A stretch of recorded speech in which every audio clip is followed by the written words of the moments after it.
Hey everybody, it's me, Shell360, and it's nighttime. It is a little bit later, but not that late. I'm in the office and I have some K-pop to unbox. So I'm really excited to do this because I have been wanting to do this unboxing for a while, but I had challenges. So we're unboxing Keys Good and Great, and I've had these these two pieces of Good and Great for a while, and I've just been waiting for the rest to be available, and finally I have all 5 pieces of Good and Great, or at least the 5. I think these are all 5. I hope this is all 5. I hope I got it all. But anyway, let me tell you a story about this. So, as you know, Catch Up CD is my go-to. If I'm ever trying to order anything, I try to make sure I go there first. They usually have all my stuff in stock. They're just a really good source for me when it comes to being able to get the things I want. However, I have really been missing out on the sales lately. And, part of it is because Catch Up CD does not do pre-orders. They get what they get, and once they run out, they run out. And I just didn't move fast enough for Key this time around, which is surprising because I went to go buy it the very first day it was for sale, and it sold out on me super duper fast. So I waited for a while to see if it would come back in stock, because there have been a couple of times when stuff showed as sold out and then it came back in stock. In fact, it wasn't even that this was sold out. It was that like 2 or 3 of the versions, they didn't get their supply, so they didn't want to sell because they didn't know how many they were going to get. Well, apparently they must have got it, and in 30 minutes it was gone, because I got a notification it was in stock, and when I went to go get it, it was gone. So after that, it was like, okay, it's been probably a month and I need to order it. Where can I get it from? So I decided to take another chance on kpoptown.com. I don't like kpoptown.com. I'm just going to be honest with you.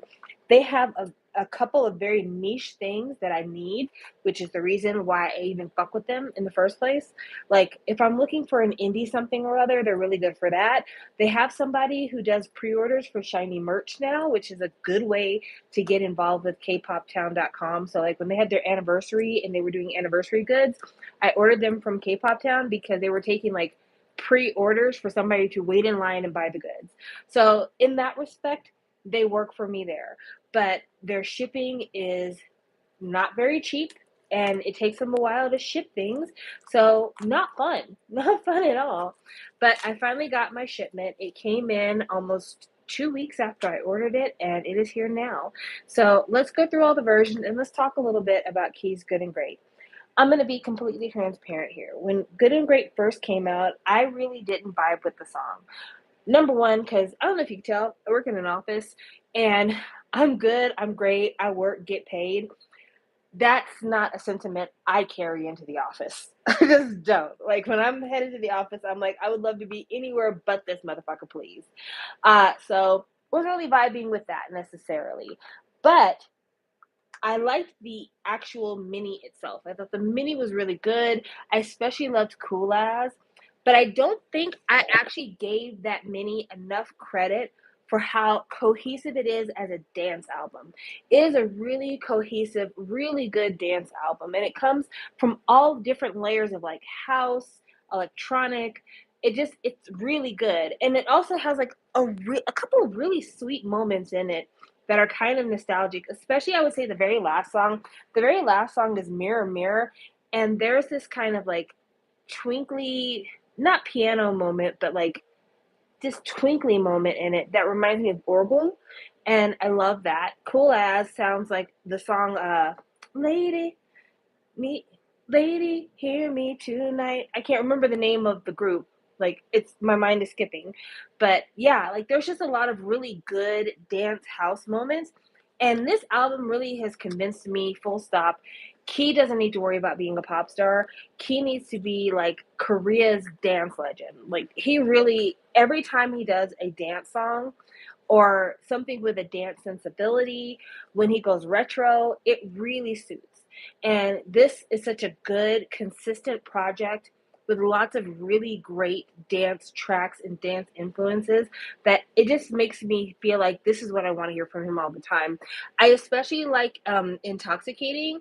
I thought Live Without You is a great kind of like breakup song. And then, like I said, Cool As is a really fun song. I don't think Key's English pronunciation was as good on Cool As it has been on some of his other English lyric songs, but I'm not gonna drag him on that because he speaks English 1,000 times better than I will ever speak Korean. But yeah, let's get into the unboxing. So I just opened this. This is I don't know what the fuck this is. This is like the Barcode version of the album. So this is the back, and I think it's supposed like a time card. And then this is the front, and I opened it, and it opens all the way. Like it opens completely, and inside you have this group of items. So it looks like it's a bunch of photo cards to look like fake Polaroids. And then there's an ID card at the very top of it, which I'm guessing the ID card has the actual barcode for the album. And this is the front. I'm not going to show you the back because the back actually has the barcode to like download the album. So sorry, you're not getting that from me. I don't want SM to come knocking on my door talking about you gave away my albums. And then there is a sticker. So we got a sticker here. Cool. We also have a photo card here. This is the photo card.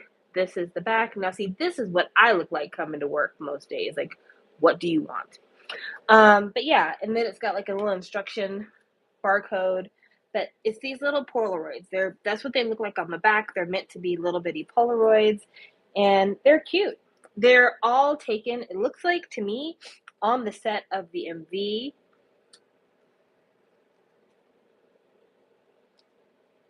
And it's funny because in the pictures, he looks about as bored as I feel at work. But when you first watch the video, this boy is super enthusiastic to be at work. And I'm like, where the fuck do you work? Because where I work, I'm never that happy to be there. And I'm not going to sit and linger on too much of this because I'm like the 5,000th person to show that they got the album on YouTube. So really, this is all old material you guys have seen before. I like these little card collection things. If you're a person who collects photo cards, or if you're the type of person who's looking for things to fill your photo card binder, because that used to be a problem I had with like, I would have 5 or 6 cards and I had a 9 card page and I was looking for things to fill it. This is a great way to fill out your key collection. You can move a couple cards around and this will help you fill out a sheet or two. So I think it's really great for that. I don't think that the digital albums have been in the best formats for people who want to listen to the albums. Like I've had problems with the Schminis before. I think I told you guys many times about how I bought the Onu Schmini and could not access the album at all. Full stop. Didn't work, was not on the app, which meant that all I bought was like a blank token because it didn't work. And so you have to use the app in order to access the Schmini. You cannot access the music offline. So even though you've paid for it and you are forced to download the album and the pictures when you access the album on the app, you cannot listen to any of it if you are offline. That's bullshit. Like that's not even as good as Spotify. So I don't necessarily think that these things are fun. I think if you grew up with like hit clips, then this is nostalgic for you. But in terms of like effectiveness, the efficacy of this particular delivery device is very low, very, very low. But let's pull it out. We have key right here, looks good. And then on the back, it looks like, I don't know what the hell that is, to be honest with you. It kind of looks like a gun. It kind of looks like a clarinet. Maybe it's a bazooka? Is that what that is? I don't know what that is. Anyway, that's what's on the back. And then we have I guess he works in a bazooka factory because these look like blueprints for that bazooka that we saw. Also, mine is bent up. I hope the card is not, okay, the card's not bent up. Yeah, my backing has got a bend in it. And I was hoping that the card wasn't bent up. It is not bent up, but I don't know what that bend is about. That's kind of concerning. And the photo card we got with this one, here it is. This is the photo card I got, and then here is the back. I don't collect every version for Key. In fact, I quit collecting every version for Minho as well. I used to collect every version for Minho on any shiny releases. And then when his last album came out, I did not collect every version of Minho's photo card. I know. Stunning. I'm losing my touch. Well, to be honest with you, K-pop moves so incredibly fast that if I want to even buy the next comeback, I just have to let some things go because there's just too much to do everything like I used to. Even for Shiny, even for fucking Shiny, it's just too much to do all of the things I used to do for Shiny. So I've gotten to where, like, as long as I kind of get what I want out of this release, like if with Key, as long as I think the photo cards are cool, I will live there. But I'm not gonna break my neck or my bank trying to make sure I get, every fucking thing because it's just not sustainable for me. It isn't. I'm a grown person. I pay real bills, and it's almost Christmas time as well. Like SM, could you not have all these comebacks in the summer for me? Because in the wintertime, I have other things to pay for. Thank you, appreciate you. All right, now we're going to do this version, which I've had this version in my desk for a really long time, so I'm excited to be able to open this. Because, yeah, I've been holding on to this for quite a while. Like, I think I've had this in my desk now for weeks, and I just haven't opened it. At least a couple of weeks, I think. Oh, no. Come on. Plastic is on here super tough. Okay, so this is supposed to look like a notebook. It's even got the notebook binding. It looks like it's got stickers on the outside. I'm assuming these are stickers that they put on the outside. There's the bazooka again. There's the desk. Okay. I mean, I'm guessing they're stickers. There's like little embossed moments on the cardboard that make me feel like maybe it's not stickers. I don't know. Maybe I don't think it is stickers. I think it looks like stickers, but it's actually embossed paper and then printed color over those embossed moments. Huh. Because, yeah, I can see the Comca sticker, and the Comca sticker looks like a totally different texture than the rest of this. That's interesting. Okay, inside there's a bunch of little items, so let's get cracking with those. There is a photo card. This is the photo card we got here. It's a good photo card. None of his photo cards have been particularly smiley this comeback. And then there's this, which looks like it might be a bookmark. It says, everyone has their own office where they experience challenging moments, joy, loneliness, and sadness. I sincerely hope you don't face any moments that would make you question your worth and values. Aw, that's a really nice sentiment. It is. Like, don't let this fucking office break you. That is a sentiment I can totally get behind. Don't let this fucking office break you.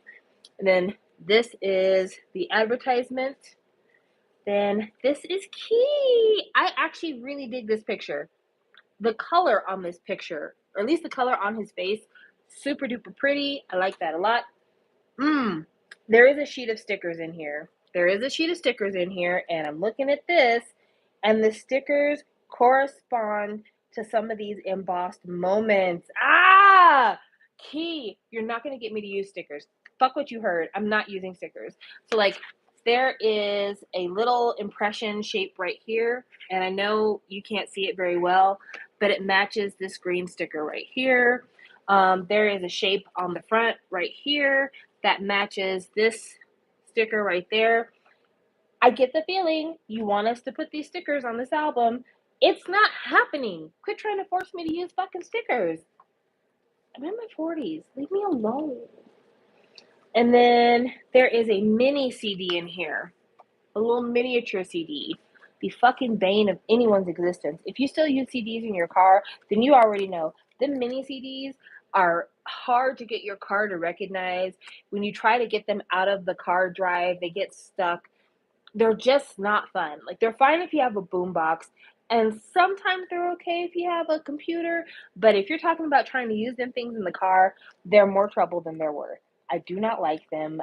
I hate that SM keeps being the only people who fucking use it. So I'm flipping through this notebook, and most of the photo concepts are the office concepts, these office concepts here. And then there are some Prada hat pictures. There's that. And then there are more of these bazooka designs, which I'm not sure what the whole bazooka part is for, because I don't remember the bazooka being any part of the video. And then there's this picture of him as like this office warrior angel babe, with the bazooka and some angel wings, and I don't know what those would be called, chaps, maybe? And then this kind of like crazy hair moment here. Beautiful makeup, by the way. Beautiful, beautiful makeup. I wish that I had this as a photo card. I would love that as a photo card. I think it's probably the best look we've seen so far in this photo book. And then it looks like at some point the office murder angel set the office on fire. And yeah, I think that's all we have here. Oh, then there's this. I guess he's in the land of the Buxili. I think that's what these pictures are. He's got like pink braids coming out of this hat. I don't like it when Key does the hat with the hair. Like a lot of times Key does these hair extensions that just, they don't look good. Like no one spends proper time to get the volume right, and it always looks really bad. I guess it's Key letting us know he does not ever want to be in true long hair. But yeah, every time they do the hair extensions always look like so thin and just so last minute. And I know they can do better. I know SM is capable of paying professionals to do better than that. But that's what this version is. So we've gone through 3 versions so far. Now to the big versions. These bad boys. These right here.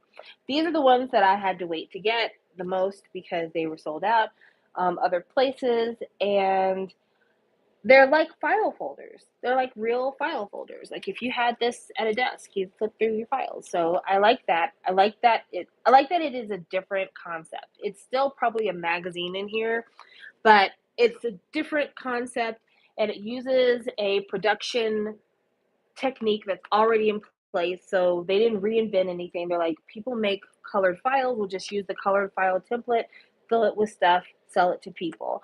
So I do like that. I like the fact that Key uses a lot of things with his albums that already exist, but just in different ways. Like he's used DVD cases, he's used VHS cases, he's used like old CD-ROM cases.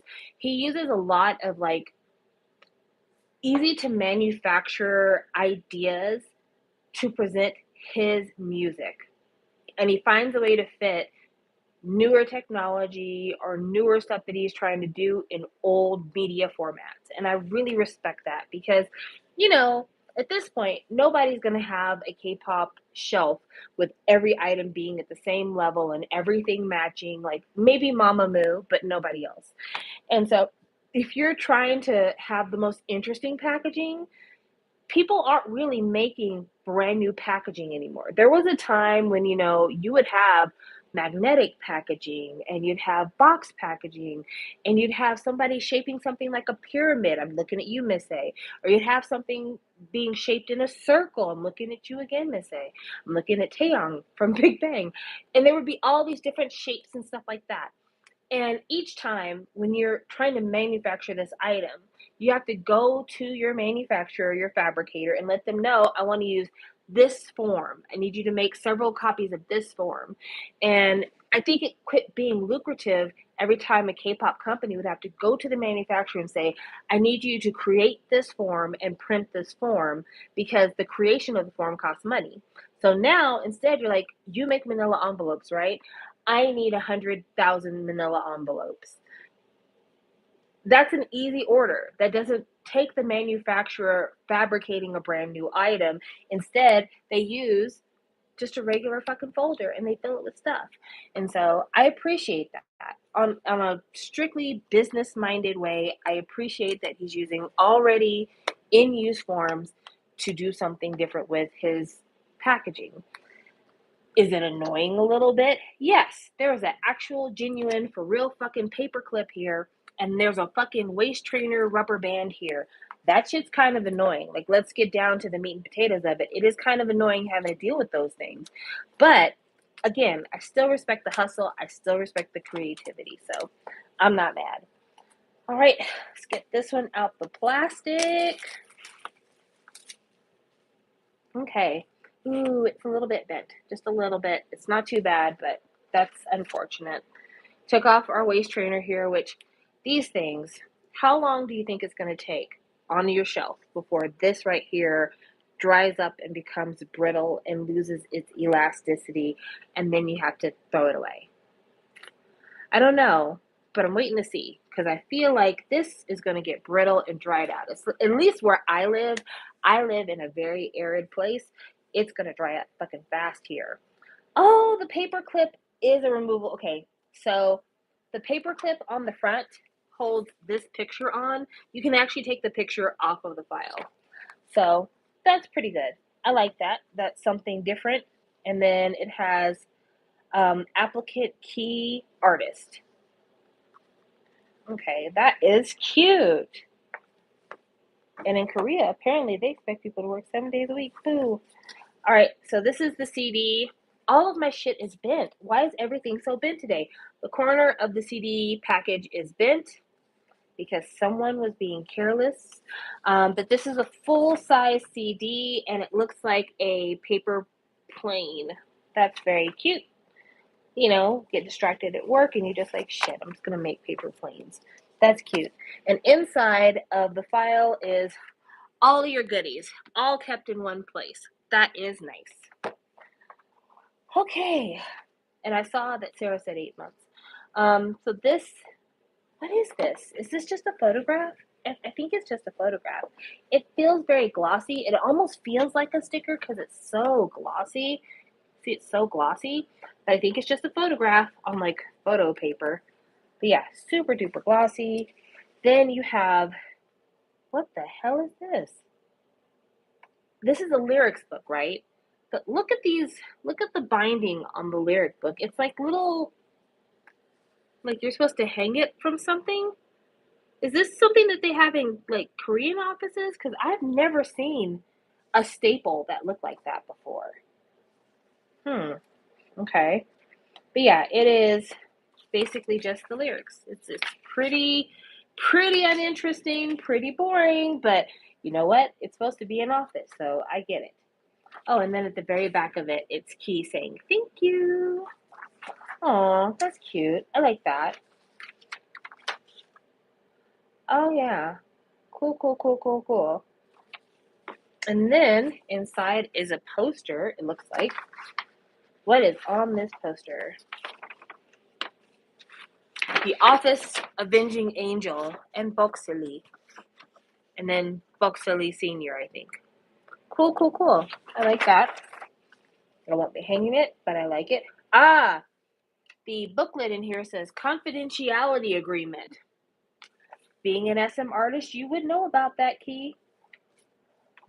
And then there is the SM ad, and my photo card just flew onto the ground.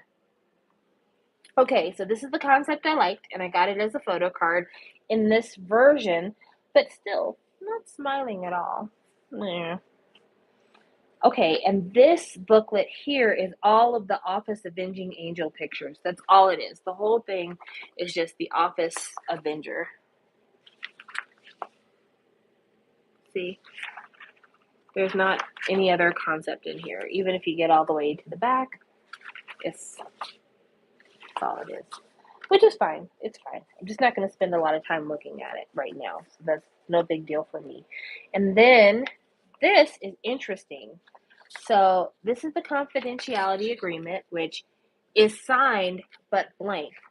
Which, if you listen to the gossip, according to Jessica, SM is good for getting you to sign a blank contract and then filling in the gaps later. So kind of a cheeky reference, I think. And I like this. This orange piece of paper, I don't know why, but this tickles me. I think his makeup looks great here. I like this wash. I think this is so pretty. That is so pretty. Anywho, there is also this, which is like I guess this is a assessment form, and it's in English, so I can read it. So it's got his place of birth, when he was born, Contact by the paper plane, which was on the CD. Then the address, which I'm guessing this address might be the address to the SM building. I don't know. Songdong? Sondonggu?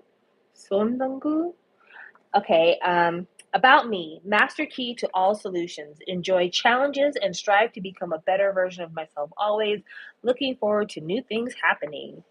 And then when it has all of the different levels of whatever, I'm not sure, I can't really read the traits. He scores very high in confidence, fashion, passion, freak, dynamic, and creative. Not so much neat, not so much warm hearted animal lover, but that's fine. And then when it comes to language, it looks like Key identifies as speaking Korean, English, Japanese, and alien. On hobbies, dancing, gardening, singing, cooking, dog loving, and acting. Okay, all right. It says page 1 of 3. And that's 3 of 3. Okay, yeah, so 1, 2, 3. Got it. Good job. Experience, February 2023, which is the latest experience, says adventured to a glamorous yet lonely future. But in November of 2018, faced my vulnerability. March 2019, raised the earth straight up. September 2021, explored an alien planet, experienced different cosmic cultures, made friends with strangers. August 2022, ventured to a dangerous place, spent an extended period of time alone, conducted various lab experiments, saved a lonely creature. Certifications, flying chair driving license, nursing certification for creatures. Interesting. I like it. I like it. I think this was really fun packaging. I'm really glad I had a chance to experience this. This is cool. This is cool. I just worry about how this form is going to degrade in the future because there's a lot of little bitty things that are bent in mine, and that's unfortunate. I hate that.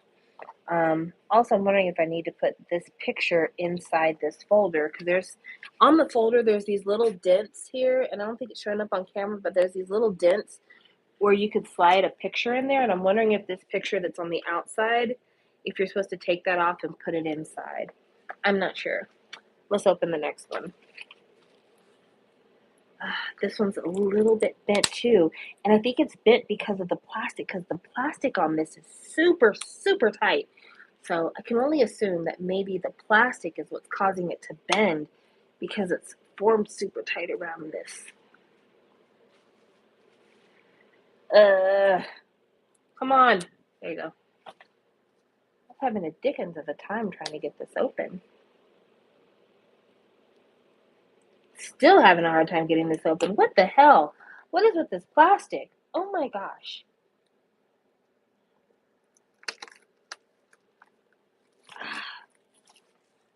Plastic is so damn tight. It's crazy. Okay, got the plastic off finally.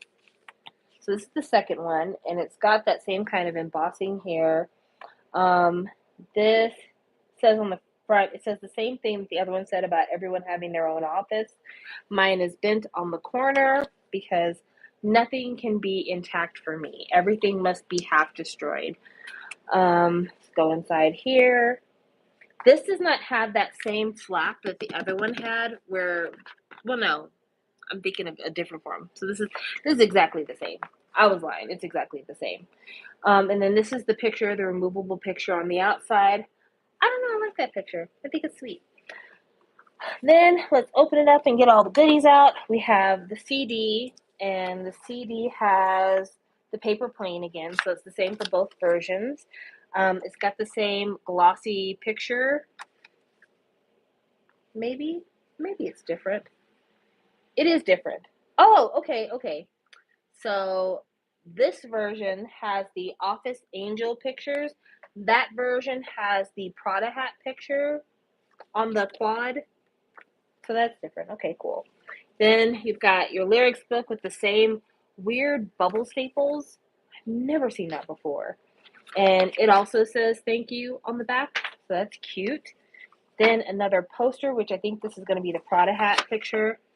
Nope, it's the same. It's the exact same poster as the other one. Oh, what's the point of doing different things if we're going to have the same poster? And then for the sheets inside, the exact same ones, it looks like, except for blue filter on the last one. So this is the photo card we got. I like this photo card. I like it. I like the Prada hat. I like that he's smiling. That's cute. But yeah, it's the same form as the other one. It doesn't look like any of the actual words are different. The only thing that's different is the picture on the corner. And then it looks like the second page on this paper is super duper thin, y'all. Like really, really thin. Is the same confidentiality agreement. And then the last page is in blue, and it's this picture. I like this picture. I like it in blue. I think the expression is interesting enough to make the monocolor really pop and really work. So I'm happy with that. And then I'm sure this is just going to be all of like the lonely office worker pictures because the other one was all the office angel pictures. Yeah, all this is the Prada hat to work, lonely office worker, Prada hat. Yeah, so won't be going through everything on there. But good showing key. I'm happy about this. Everything that I saw worked for me. Yeah, I think this is one of the few times I can honestly say the album has got me way more excited than the packaging. Not that the packaging is boring or anything. It's just the album. Excuse me. The album is such an interesting listen once you realize that it's completely a dance album. It is not a pop album by any stretch of the imagination, unless your idea of pop is dance music. But if you listen to it as a strictly dance music product, it is very good, very very good.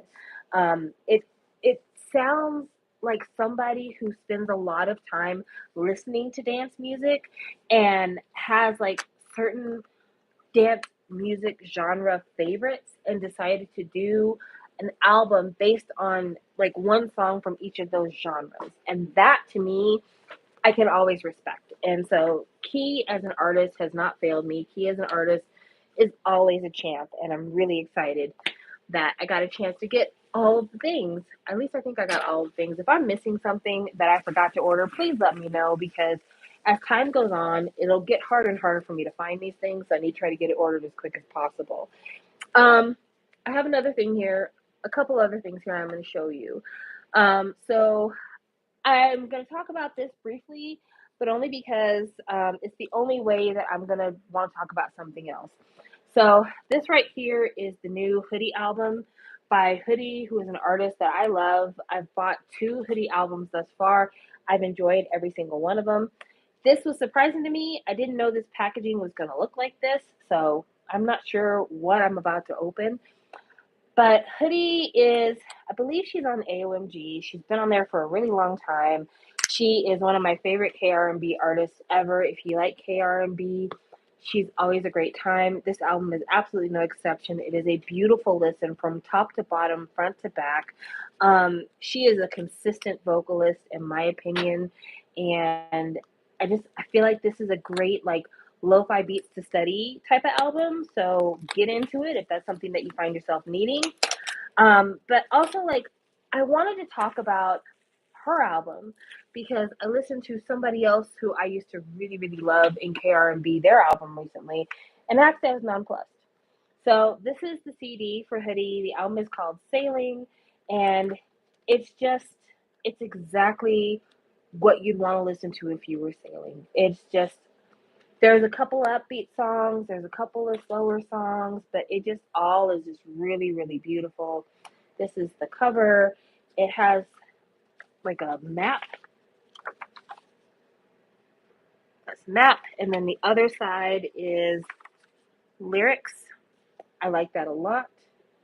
And the map leads to different tracks on the album. So nothing too avant-garde, nothing too out there. It's just pretty, like her, like this album.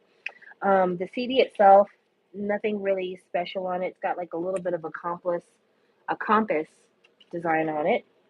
Compass. And then blank behind the CD. There's nothing there. The back is just the track list, and it's really lightly printed on there. And then this is a postcard set, which I did not know was coming with a postcard set, but that's a nice little extra. Oh, wow. Okay. It's got some stickers, which Hoodie, I love you, but I'm not going to use stickers. Thank you so much. But they're stickers that look like stamps, like you've been on a vacation getaway. You're sending postcards home, stamps for your postcards. It's cute. It's cute. It's a cute, cute concept. But these postcards are really fun to me because they're not all just her. Like, they look like real postcards, and I like that. Like, there are obviously pictures of her.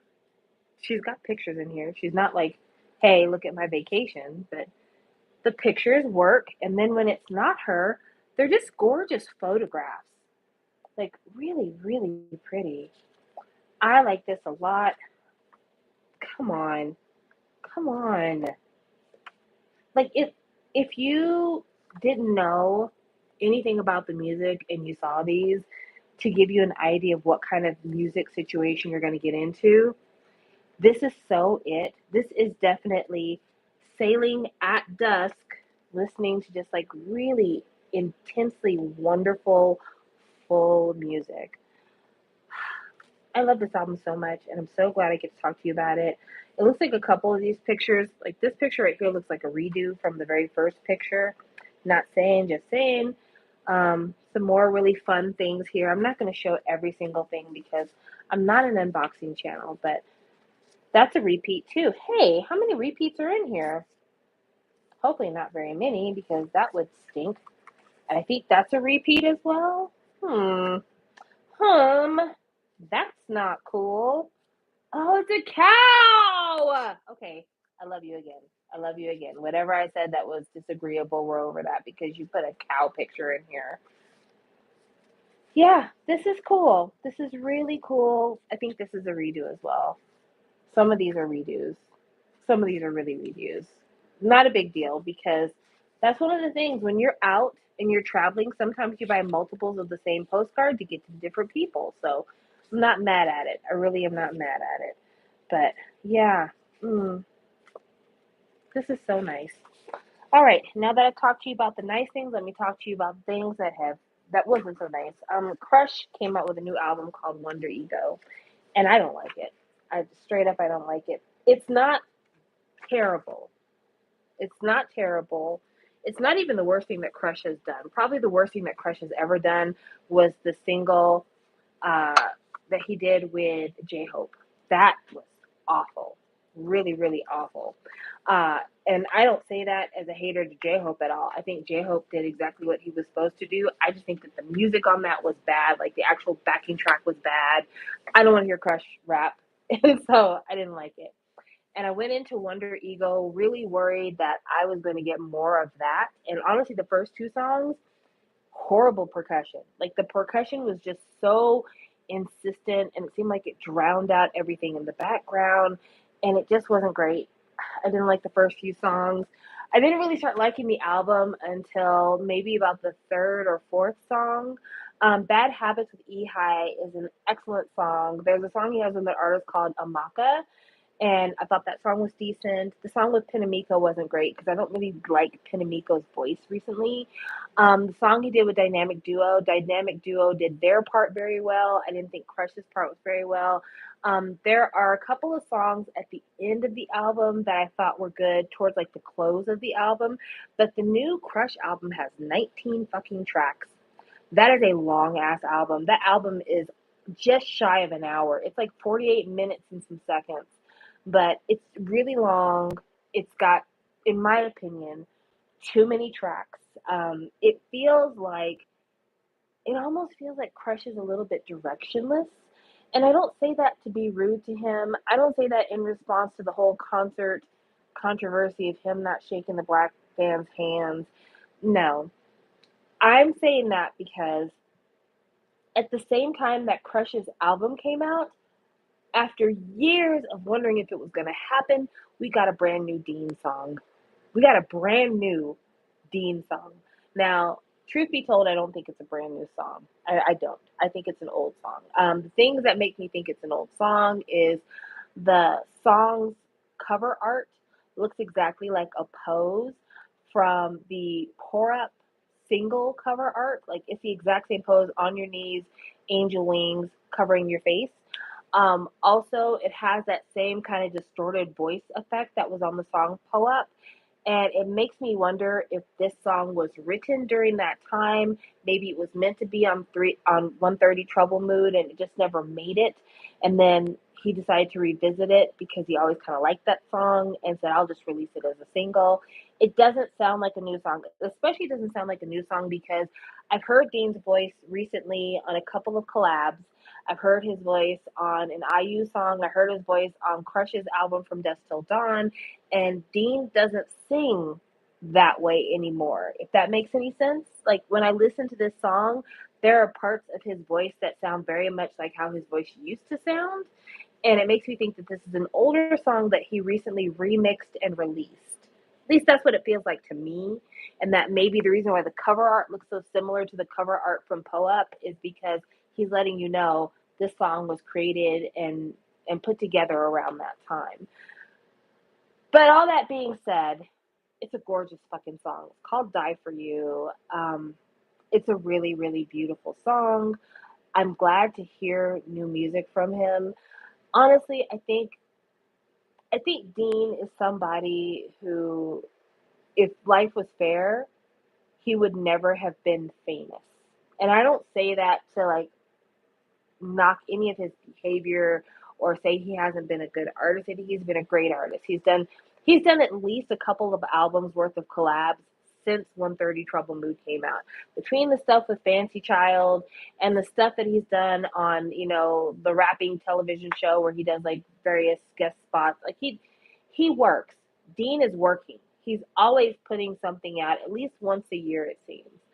But 130 Trouble Mood just was so big when it came out. And hard to believe, I think next year it'll have been 10 years since that album came out. It was 9 years old this year. So I think next year it's going to be 10 years old. When that album came out, I remember hearing Poe Up on JRE's channel. Do you remember JRE KML? Anyone, any old people in the room? If you remember watching JRE KML back when KML used to actually be on the channel, I remember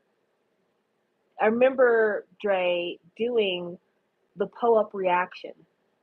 And I remember hearing it and thinking, oh, this is kind of cool. I mean, I like the guy who's singing. I don't really care for the rapping, but I like the guy who's singing.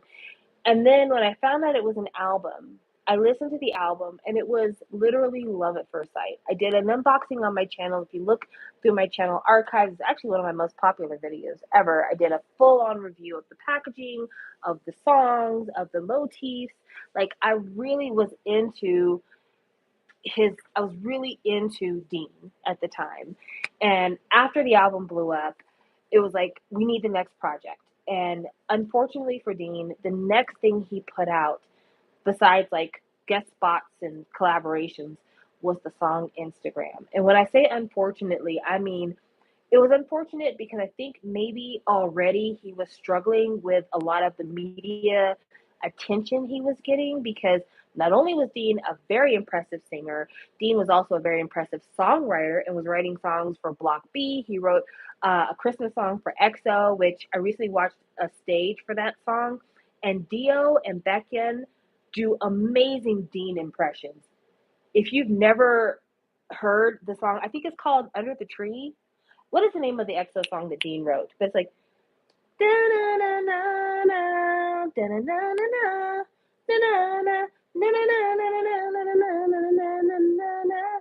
anyway, I can't remember the name of it now, but I saw a stage that EXO did for that song, and literally Dio and Baekhyun, they might as well be ventriloquists because the way they're able to imitate that man's voice and his little vocal ticks and stuff, it's incredible. It's actually really stunning work.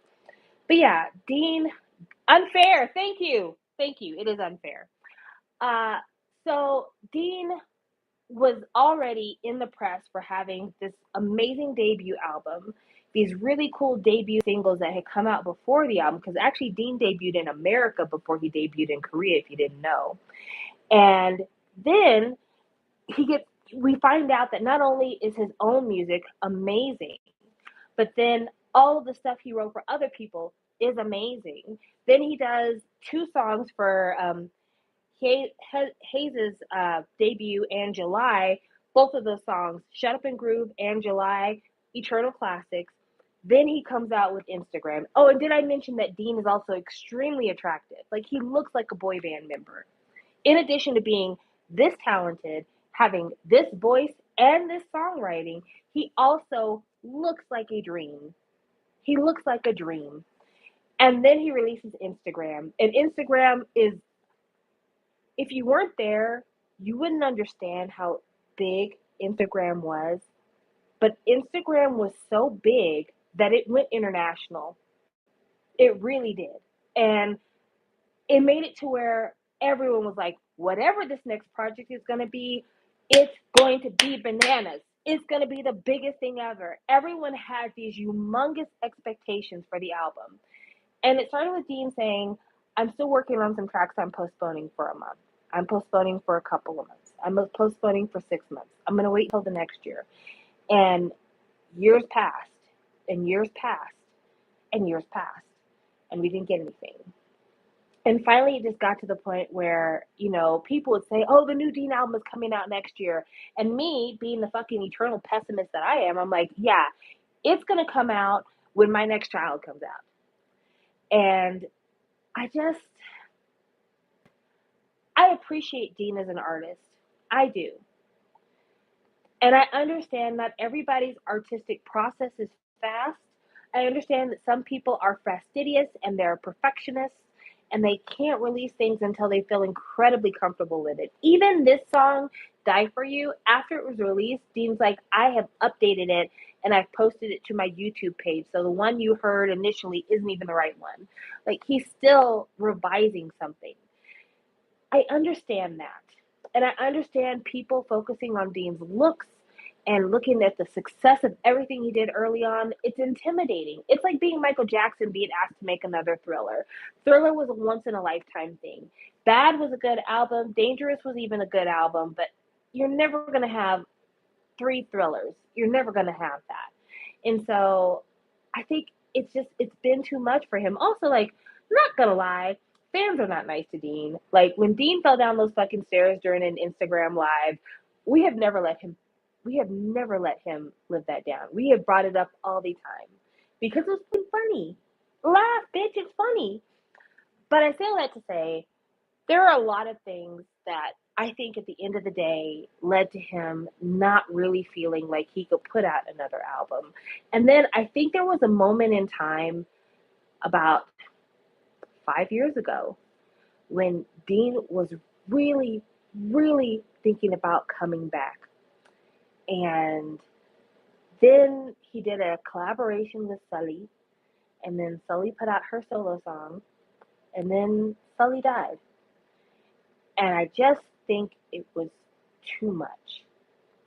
Because Dean is friends with all that kind of K hip hop, K R&B scene, which means he knew Sully in a different way than we did. He probably knew Sully as an SM artist while he was writing for SM, but he probably also knew Sully from her time dating a member of Dynamic Duo, Choice.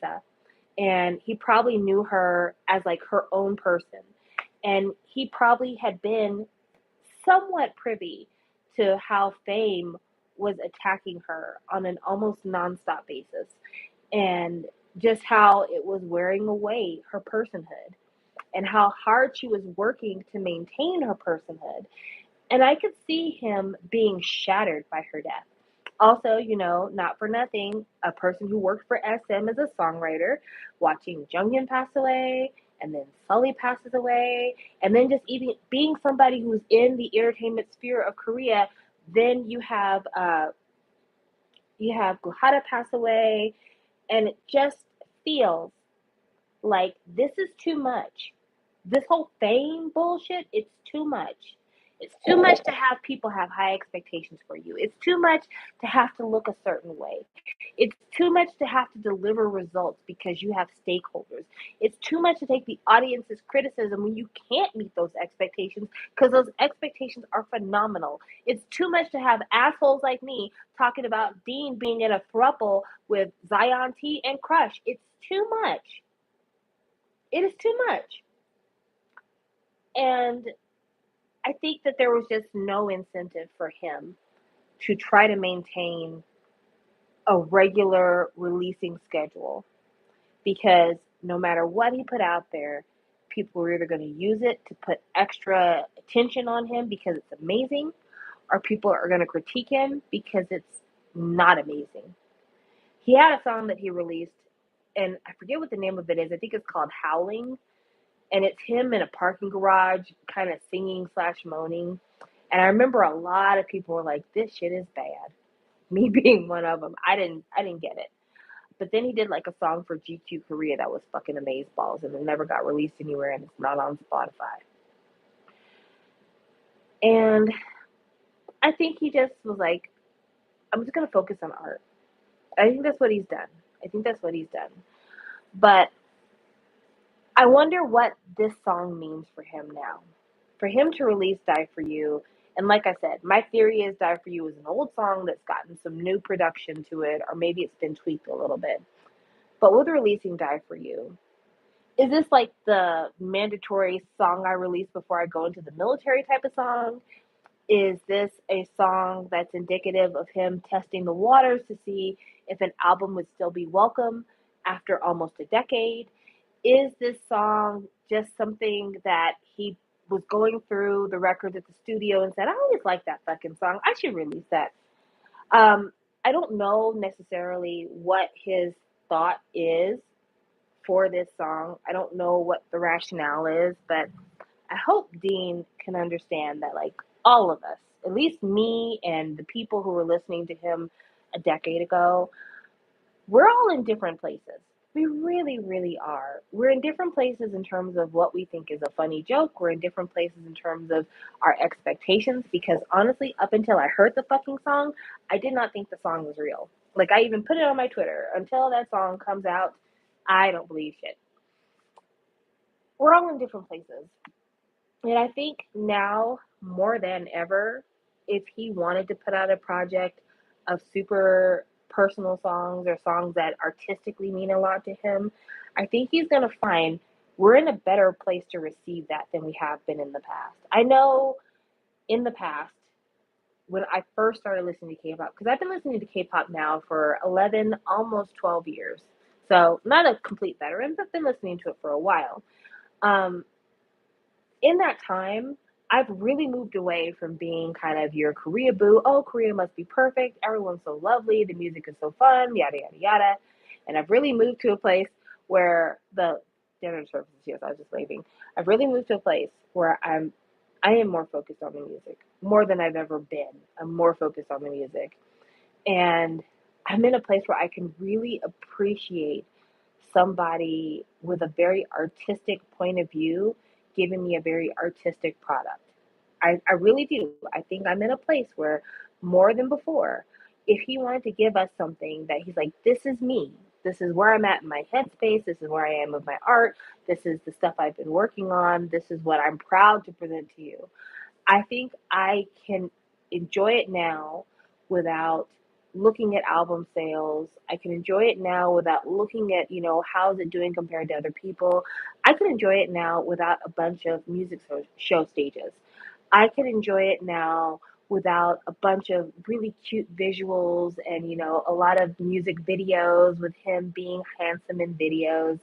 I can appreciate all that better. Now, I would love to hear the music. And I don't think I'm the only one who feels that way. I think there's a lot of us that are at a point where we would just like to hear the music. Like, I have not seen any tweets. I'm sure they exist, but I haven't seen any tweets from anybody saying, when are we going to get the visuals? It's not that kind of party anymore. It is now us talking about, do you have an album? Would you like to share an album with the class? Would you like to let us in again? Like, would you like to give us an opportunity to make up for the way that we behaved? And I think it's like that not just for people who were fans of his a decade ago. I think it's like that for like pop culture spaces in general. It's kind of like how people have gone back and they reevaluated the misogyny and the sexism that Britney Spears was subjected to as a teenager when she debuted, compared to how we look at those things now. How we reevaluate the way that Diane Sawyer and talk shows talk to Britney about her virginity and her sexual activity. How we reevaluate how awful and icky Crimea River was. How we reevaluate, how her conservatorship was a perfect trap for her because we're quick to label a woman crazy when she's just having a really hard time. And so, all of that being said, I think we're in a better place, at least I am, and the people I know, we're in a better place to hear some art from Dean. So I would hope that he would do that. But I say all that to say, Crush's album was boo boo garbage. I didn't like it. I'm not going to buy it. I know. I say all these nice things about how we're such better people now, and then I turn around and say something disparaging and ugly about Crush. But Crush, you earned that. Let's keep it a buck. Let's keep it a buck. Crush, you could have put out an album when you came back from the military. I know the whole thing with the fan was a distraction and you didn't appreciate it, but you put out that single with J Hope, which did double banana bricks, and it didn't go nowhere. And you could have put out an album then, just to like take the focus off of a bad single and put it on something fun. Actually, you know what? I'm lying. That song actually did sell units because J Hope from BTS was on it. But in terms of longevity, did not have any. I don't know anybody who says that's their favorite Crush song. But going back to where we were, this album feels dumb. It feels dumb. It feels like it's the same fucking sexist ass man alone, man going my own way. Like, it's just, there's songs on there about breakups, even though he's been in a happy relationship with Joy for like, what, 4 years now? Joy from Red Velvet. There's songs in there about, hookups, and it's just, there's been no growth, it feels like. Or maybe Crush is feeling older, and so he's trying to evoke a more youthful image with this album by focusing more on like upbeat stuff, whereas Her was kind of more ballad heavy. From Dusk Till Dawn was a little bit more jazzy. He's trying to be more upbeat. The problem is that the upbeat stuff is using musical motifs that are at a minimum 20 to 40 years old. It's like early hip hop, 90s, 2000s, old neo soul stuff. Like, it's nothing is new. Nothing that he's released on this album is new sounding to me. It's not him even stretching his voice to try some different vocal patterns. It's the same old, same old. It's him doing his runs, doing his kind of voice flattening shit, running into his falsetto. And it's not even good old stuff. It's not even like Dean putting out a song that he might have written a decade ago. It is literally Crush just doing the same shit. And if you listen to the last Zion T project and compare it to the first Zion T project, leaps and bounds of difference. If you look at the solo singles that Dean has put out over the last several years, and you look at kind of the way his voice has changed over time, everyone's evolving. Everyone's changing. Except Crush. Except he even has the same fucking haircut. Like, bro, do something different. Just try. Try something different. And I say that as somebody who really likes Crush's music. I'm not as big a fan as Alondra, but I'm still a fan. And as a fan, I just expect more. I do. I do. I do expect more. And I expect more, not in terms of album sales. I don't expect more in terms of like all up in the videos and that. Same thing applies to you as applies to Dean. I'm ready for your art. I don't want to get the fucking songs that you couldn't figure out how to get them working. And so you're like, let's just put them all on something because I want to release them, even though none of these are singles. None of these are singles. These are all B-sides. And these are all B-sides to at least 3 different albums. Like, when you listen to those 19 songs, they sound like 3 different albums that somebody put inside of a box, shook up, and that's the track list orders as they pulled them out the box. You'll have a fast song and then a slower song and then a fast song and then a couple of slower songs. It's a mess. And it's called Wonder Ego.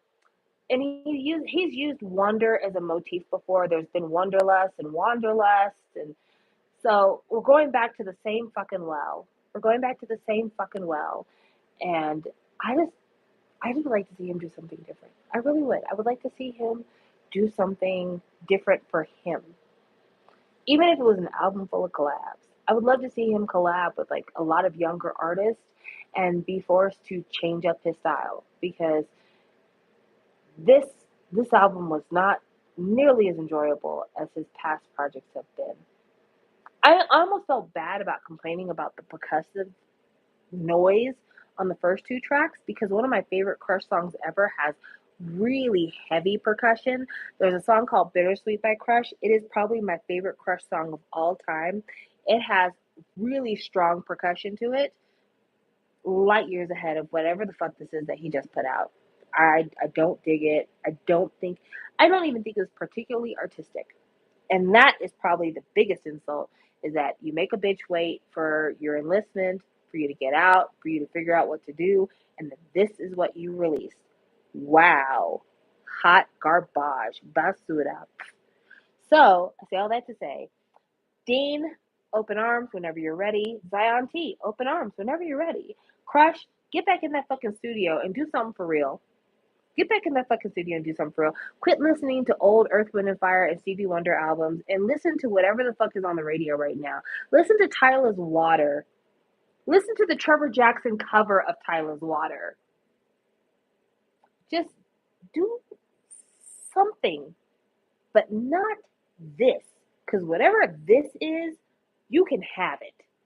Like, I was just talking about this fucking album right here, Hoodie. And Hoodie's album, it is literally same old Hoodie. For real, it is. Like, in terms of, like, the kind of vibe you expect to get from Hoodie, it's that same vibe. But I can tell she's upped the production. I can tell she's updated the production. I can tell that she's trying different things with her sound. There's a lot more Latin influence on this particular album than there has been on anything she's ever done before. That in and of itself shows that she's exploring her range, that she's exploring, a change up, a switch up, a switcheroo.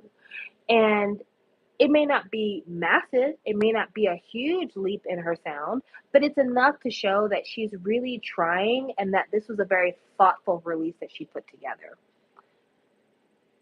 Crush's new album could be a Chris Brown album in terms of just like a whole bunch of tracks and maybe barely a handful of things worth turning into an album. High key disappointed. High key disappointed. Very, very disappointed. Very disappointed. And then I don't know. Do you guys want me to open one more album? Like since we're here, since we're in the room together, do you guys want me to open one more album?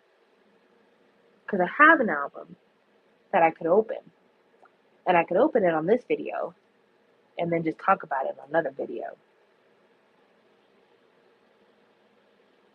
or I can get off because I know we've been now live for a while. Okay, Sarah says yes. So I got this with this album. So I'm guessing this must be like a pre-order benefit or something. I don't know. I'm not ever going to use it. I don't know if anybody needs it, but I'm never going to use it. I got this album. Now I said I'm going to do a video and I'm going to talk about all of the BTS solos. And I absolutely am. I promise you, I'm going to talk about it because I need to. It's just that is going to require me to go back and listen to a couple of things.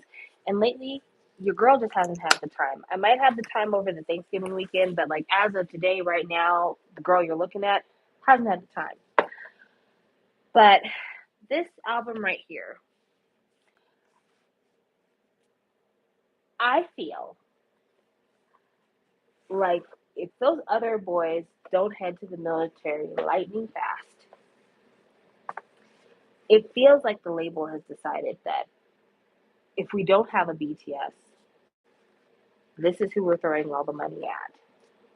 Because there's so much production on this album. It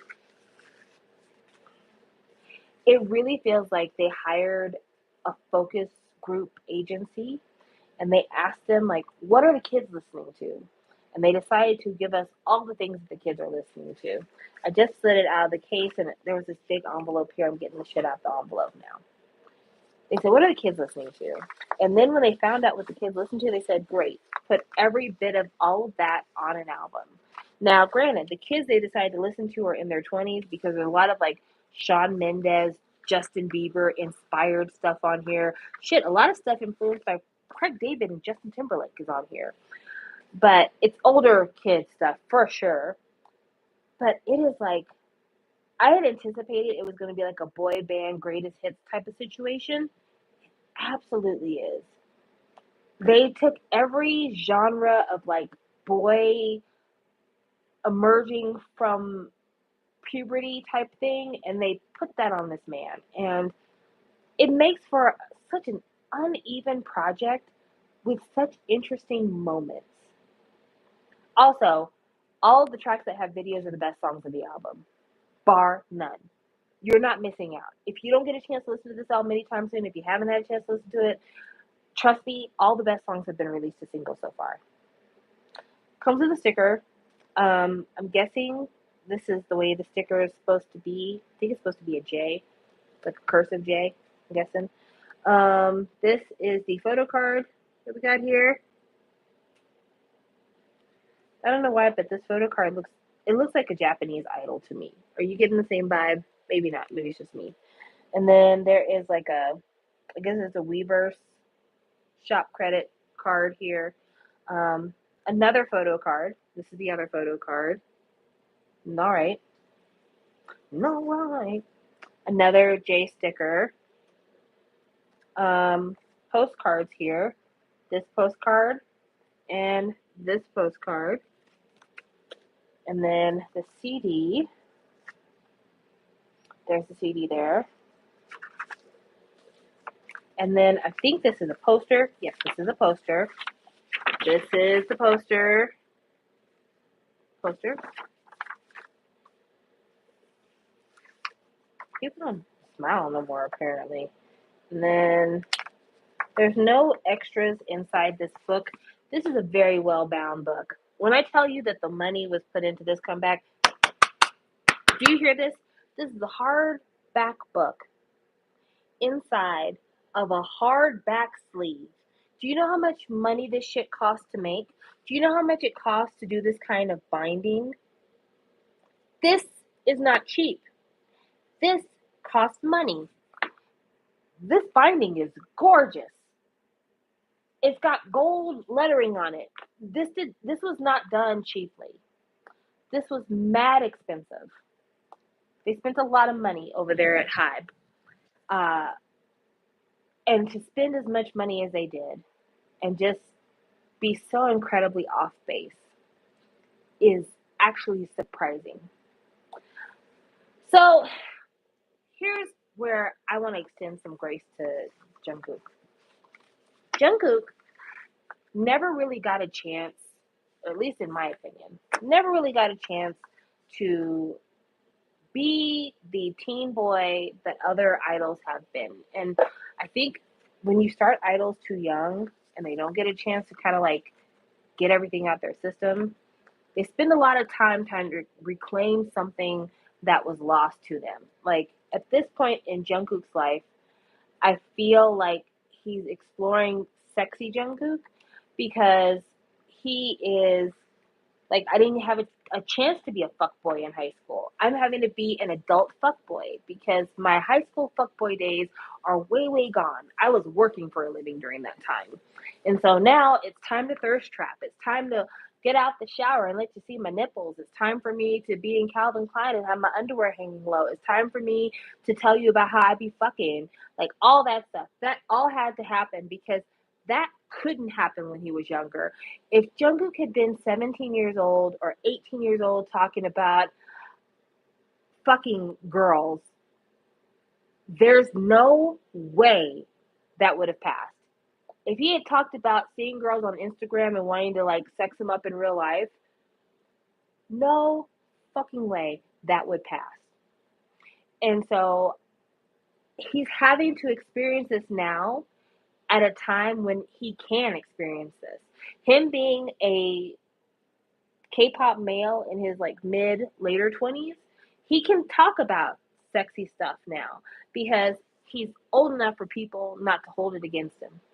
But when he was at an age when he would have been the most interested in being hot, in showing off muscles and showing off tattoos and kind of, doing all the things, he had to wait. And this album feels like he had a list of like all these things he wanted to do if he could just like really just dig into the things that he loves. And that's what this album is. And also the idea that, America's a big market. This album is all in English, which for better or for worse, because some of the songs sound fine in English and they work and there's not any big lyrical problems. But then there are a few songs in English where it don't work and it's not fun and it wasn't an enjoyable listening experience. But yeah, like he must have had a time period when he was younger where he loved Justin Bieber. And he's like, if I get older, I'm going to do a Justin Bieber song. I'm going to do a song like Love Yourself. I'm going to do that because we got a song called Love Yourself. I'm going to do a song like Justin Bieber's Love Yourself. I love Shawn Mendes. I love Pieces. I'm going to do a song like that. I love The Weeknd, and I'm going to do a song like The Weeknd did. And I love, Justin Timberlake, and I love the whole NSYNC getting on your own, Justified era. I'm going to do a song like that. Like, it just feels like he had a little wish list as he was, like, going through the pop standards. And then when it came time to do an album, he said, these are all the songs I like. Can you do this version for me? And they did their best. And like I said, the singles to me are the best songs on the album. I actually like Seven. I know a lot of people don't. I think Seven's okay. I even like 3D. I'm not keen on the Jack Harlow feature, but I think 3D's okay. I can't even remember what the name of the single is. Isn't it like standing in a row, standing in a line, standing under a peach tree? What is the name of that fucking song? The track list is not on the back of this, so I'm having to go through this booklet to try to figure out what the name of that damn song is. Standing Next to You, that's the name of it. Standing Next to You should have been, it was supposed to be, I think, a workable kind of city pop song. The production on that is where everything kind of falls apart, in my opinion. But I mean, they brought in the producers on this fucking thing. They brought in producers who don't step foot in the studio for less than $500,000. Like they spent money on this shit. They spent money on the production. They spent money on 3 fucking videos. Because how many of the solos from BTS got 3 videos? You tell me. Let's enjoy the answer together. Whose singular solo song? No, whose singular solo album, let's be clear, not mixtape, because some of you might be tempted to say, no, I'm doing with this mixtape. No. How many BTS solo members for their debut album got 3 music videos?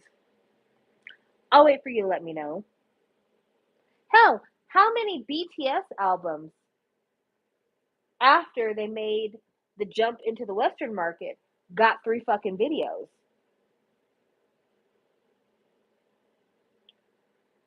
I say all this to say, obviously, he's called the Golden Matinee for a reason.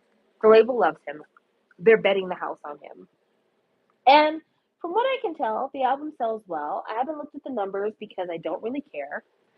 Uh, but the album's selling well. It's doing good. But it's so incredibly forgettable. It's so incredibly forgettable that it's really hard for me to be into it. It's really hard for me to be into it. Like 3D, I love the chorus on 3D. That is, it sticks in my head. You know what? Thank you. I'm going to take that. Toki says, not trying to compare albums all the BTS members have done great, but B Layover is much more attractive and sensual, and he didn't even need to do all that. When you say that, I have to agree that these albums, to me, if we're trying to do sexy, It is like the most classically sexy thing that anyone has done from BTS thus far. But my idea of sexy and other ideas of sexy are probably different things. My idea of sexy is something that feels luxurious, sensual, something that feels like a whisper in your ear, a touch to your shoulder, a suggestion of naughty times to come, a suggestion of darkness, of silk sheets. Something that maybe from a female point of view, the female perspective, something that doesn't scream penetration. And some of the stuff that Jungkook has done screams penetration. It definitely sometimes it screams, insert, and that's not sexy to me. It might be sexy to men. It might be sexy to men, but for me as a grown up, because I'm a real grown up here, sexy to me is the promise of intimacy, or actually just fucking without even the promise. It is intimacy. Intimacy is sexy. It's sexy being close. It's sexy being felt. It's sexy being seen. It's sexy being considered. It's sexy that somebody wants to set a mood for you. And this album is just blunt force penetration. And I could do without that. Also, I don't think that Jungkook is helping himself by not recording in Korean. Let me just say that also. I understand that this album was more than likely made for the Western market. When I say Western market, I'm not just talking America, I'm talking Canada, UK, Europe, other places where they buy music in English. This was made for a Western market. But some of the areas where his pronunciation wasn't always my favorite, I remember thinking, I probably would like this song if this song was in Korean. Like if this song was in Korean where his pronunciation would just be so native, I think that would be really great. But that's not what happened here. Instead, we got, Whisper Cook. And that's not my favorite. Whereas V did do a lot of English on his. I can't rag on Jungkook without talking about V's English. But I also feel like he also kept in his jazz wheelhouse because if you've been listening to BTS for any amount of time and paying attention to any of their media, you know that V started as a saxophone player. And because of that, he has a lineage or history with jazz. And jazz is just, honestly, it's a much more sensual musical art form. And the album definitely, his vocal being kind of low, kind of being a little bit slow, being a little bit more smoky, being a little bit deeper, it worked. It worked. It made for a very cohesive listen. Again, another lo-fi beats to study to type situation, and I appreciate it. But this is just, again, blunt force penetration. And I'm too old for that shit.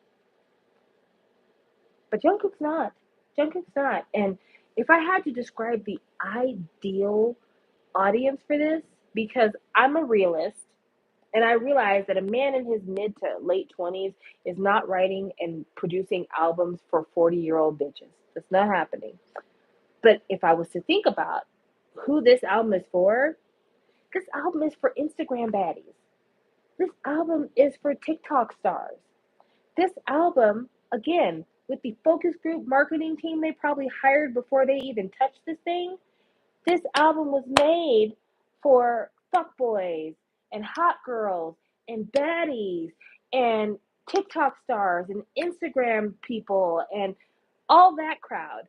And that crowd is Ski Yee, Pound Town. That's that crowd.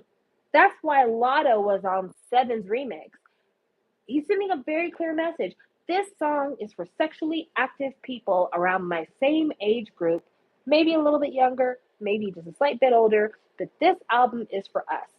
It is about the things that we are currently thinking about because the world is on fire and it's too hard to think about all the world's atrocities, genocides, environmental crises. Instead, let's talk about getting fucked and fucking And that's what this is.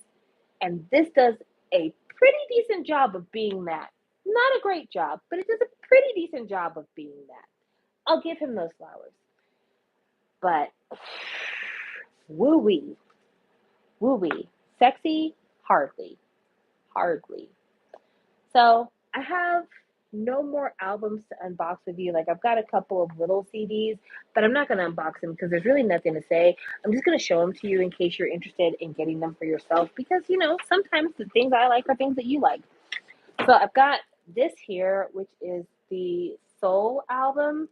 I bought this sight unseen because I really liked her feature on the TXT album from a while back. I thought she sounded really good there. And I had heard a couple of her other like singles around that same time period, really liked them, so I thought I'll buy the album. Bought the album. It feels very like unfocused. It definitely feels like she was trying to do something a little bit heavier, but it didn't come across all that well to me. Then I bought this album, which talk about skin. This is from Gemini. It's called Lovesick, and Gemini is another K-R&B artist I had never really heard of before, to be quite honest with you. And then I heard the album on Spotify because Spotify takes everything I listen to and is like, I have a suggestion based on what you listened to previously. I think you should listen to this thing. And Spotify was dead fucking on. I listened to that Gemini song and I'm like, oh, this is absolutely what I want to be listening to late at night. This is it. This is the mood. And so I bought the album, and the album's good. But I mean, I listened to it on Spotify. But yeah, I like it. I think if you're in the mood for something sexy and vibey, then I recommend the Gemini album. If you're looking for something a little bit more, a little bit more sensual, a little bit more free, I would take Hoodie's album. If you're looking for something that didn't need to be made, then maybe check out Crush's Wonder Ego. And just, if you're looking to shake ass and dance and have a good time and maybe pregame a little bit, listen to Keys Good and Great. It's actually, I think this would be an amazing pregame album. I think this album, before you head to the club, is actually a vibe. I think it's actually a vibe. So, yeah, those are my recommendations. Those are my thoughts. And thank you guys for hanging in there with me for the last hour plus. I really appreciate it.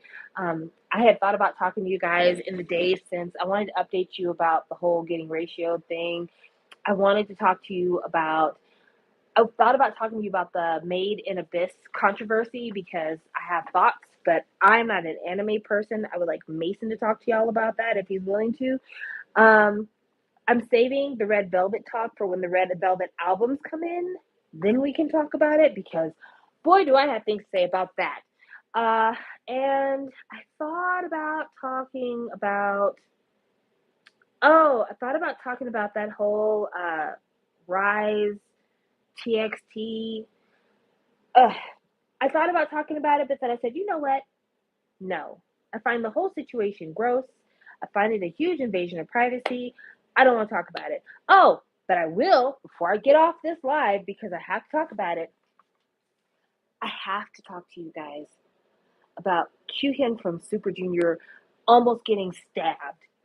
Oh my God. Did you guys read the article? Did you guys see it on Twitter? Because I did. And I cannot believe that this is still fucking happening.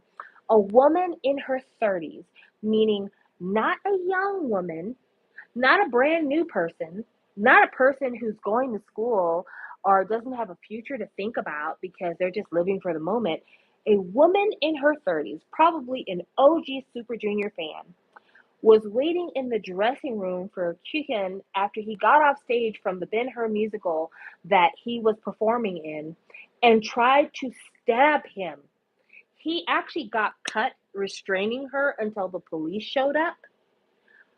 But good Lord. First of all, who allowed this woman backstage? How'd she get backstage with a knife? Where the fuck is security? But secondly, you are 30. You're 30.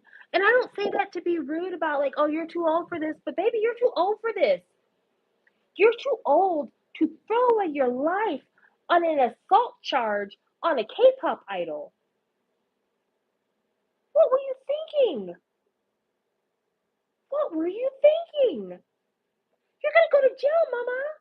You're gonna go to jail. If SM convinces him to drop the charges on this lady, I will fly to Korea and get in a fist fight with her so that I can run charges on her. And I'm not even a Super Junior stan like that. I'm not. I'm not an elf. But oh my God, to wait in his dressing room with a knife, you could have killed that man. What did you think was gonna happen? Did you go there to kill him?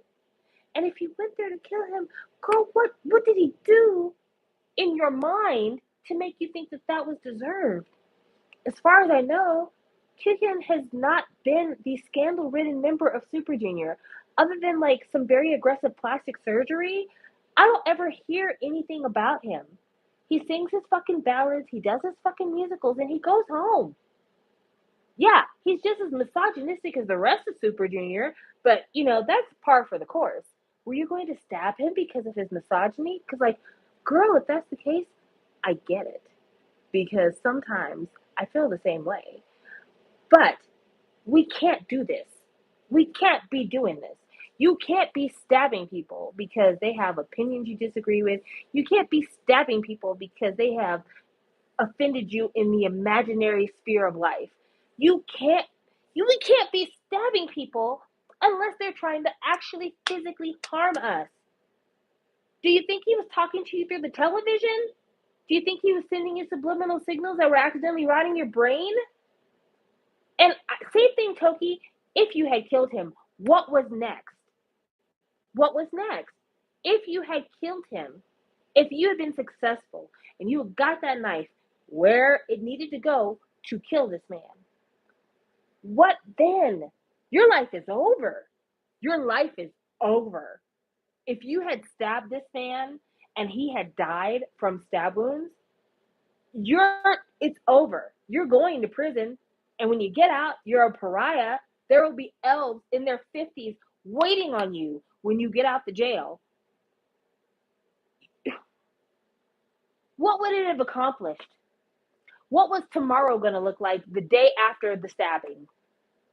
Had you been successful? Where were you going to go? You were backstage at a theater. I'm sure there was a ton of people back there, from the people who run the lights, to the people who do the rigs, to the people who were also in the ensemble and the company of the musical. Multiple people were backstage. Even after you got through doing whatever the fuck you thought you were going to do, how were you going to get out the theater without people noticing? Because this man was probably going to scream if you stabbed him. So attention would have been put on you. You wouldn't have been able to just sneak up, stab, and run out of there with nobody being the wiser. What was the plan? Seriously, what was the fucking plan? Thank God that Kyuhyun only got hurt because of the restraint. Apparently, he injured his hand, got a cut on his hand from holding this crazy person down instead of taking the knife out of their hand and attempting to end their life. Because had it been me, I'm a different kind of bitch. I'm just going to tell you now. If I had to fight for my life against somebody wielding a weapon and I got the weapon, the Lord himself would have to keep me from turning that weapon on that individual. Like the Lord himself would have to lift my hand in the air and float that weapon to the heavens. Because if it was me, you're right. Look at all the people waiting for Yolanda to get out of jail. So, at this point, where would you go? What would you do? Supposedly, Yolanda's supposed to get out of jail next year. Supposedly. It's either like next year or the year after. Yolanda is supposed to be let out of the jailhouse. And for those of you who don't know who Yolanda is, because you're not familiar, have you ever heard of Selena? If you've never heard of Selena Quintanilla Perez, let me just tell you, she's an icon. She is a legend. She was the moment, and she will always be the moment. I first heard Selena when I lived in El Paso, and I thought she was beautiful. I loved Si Una Vez. That was my favorite Selena song of all time. And then after she passed away, it was Dreaming of You. But I've always loved Selena. I've always loved Selena. And I remember being at the bus stop the day she was murdered. I remember everyone waiting on the bus and people crying and me wondering what is going on and somebody telling me that Selena had been killed. And I remember thinking, how could anybody hate this beautiful girl who sings beautiful music, who's married? Like, why would anybody hate her? And it turned out, if you hadn't seen the movie, I'll just let you in on the fact. Selena had a fan club, and Yolanda positioned herself to be Selena's biggest fan. She's like, girl, I love you more than anybody, and I don't care what anybody says. I'd protect you with my life. And Selena trusted Yolanda so much that she made Yolanda the head of her fan club. And when people were buying fan club memberships and trying to buy merch, and she had a store for people to shop at, she trusted Yolanda to manage the financials of these endeavors. Well, Yolanda was a scammer and a schemer, and she was embezzling money. And Selena's family had kind of gotten wind that things were wrong because fans were complaining that they weren't getting the things they were supposed to get. And they didn't know what was going on. They weren't getting refunds. They weren't hearing from anybody. It was really damaging Selena's reputation for Yolanda to be scamming and scheming the way she was. So Selena told Yolanda, like, listen, I'm going to have to let you go. And Yolanda's like, wait, no. I need to talk to you. Can you meet me at this hotel? Because I need to tell you something. And Selena goes to this hotel where Yolanda says to meet her. And initially, Yolanda says, your dad raped me. Which Selena's like, if that's true, I will support you. Let us go to the police. And then Yolanda's like, no, I don't have any proof. But I just want you to give me some time on this money thing because, I'm dealing with the fact that your dad raped me. And Selena's like, oh, I see. You ain't got my money, right? Let's go to the police. And Yolanda, being the fucking snake, schemy ass bitch that she shot Selena. And Selena, with her dying breath, left that hotel room, made it all the way downstairs into the parking lot.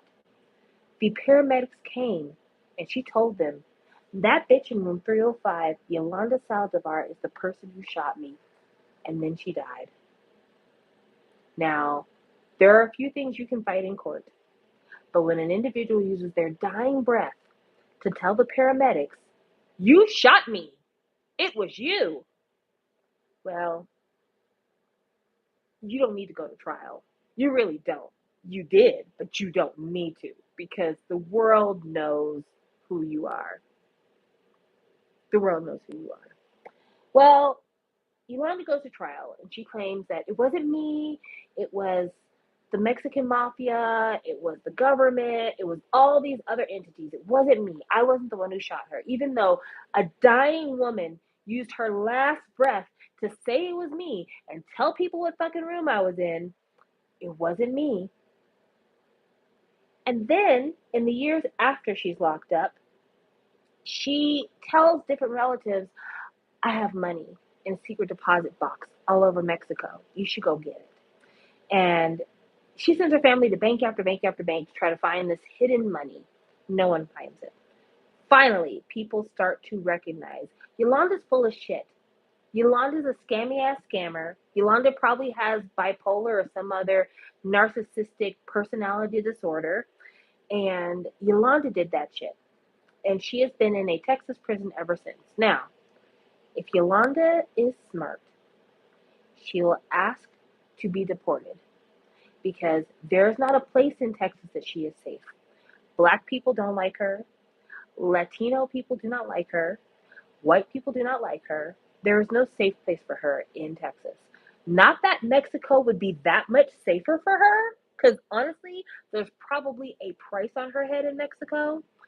But with the hopes that if people expect her to be released into Texas and she's able to somehow in the middle of the night make it to Mexico, maybe she could be released at the airport and then catch another flight to fucking Peru and try to live there.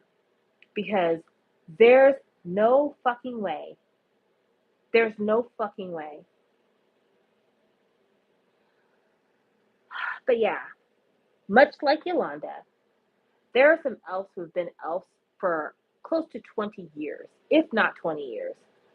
They're not going to let you stab again and get away with it. So, girl, I don't know what you were fucking thinking when you decided to try to stab somebody in a dressing room, but you were never going to get away with that shit. No matter what you did, no matter what your excuses were, no matter what you were telling yourself in your own head, you were never going to get away with this shit. And so now you're going to be in jail with an assault charge because he wounded himself restraining you. So you can't even get away with, well, I didn't stab him. Instead, it's going to be like, well, you did hurt him while he was trying to keep you from killing him. You're going to go to jail. And I hope that the full arm of the law is against you. I hope you don't get the kind of sentence that most of the rapists in Korea get. I hope you get a real sentence. I hope you suffer the real and true repercussions of law enforcement as needed for a situation like this. Because, girl, you were dead wrong, and I cannot believe you fucking did this. What the fuck is wrong with you? But yeah, that's the end of the night, guys. It's been like an hour and a half. Thank you for joining in with me. If you caught me towards the end of this stream, then at the beginning, I looked at all the different versions of Key's Good and Great. So you can check that out. I recommend it. It's a very good album. It's actually one of Key's best mini albums. If I'm being really, really honest, it might be his best mini album. So please check it out. And yeah, until the next time, which will be Red Velvet Chill Kill, I will talk to you later unless something amazing or sad happens, because that seems to be the way these things go. But anyway, talk to you later. Bye.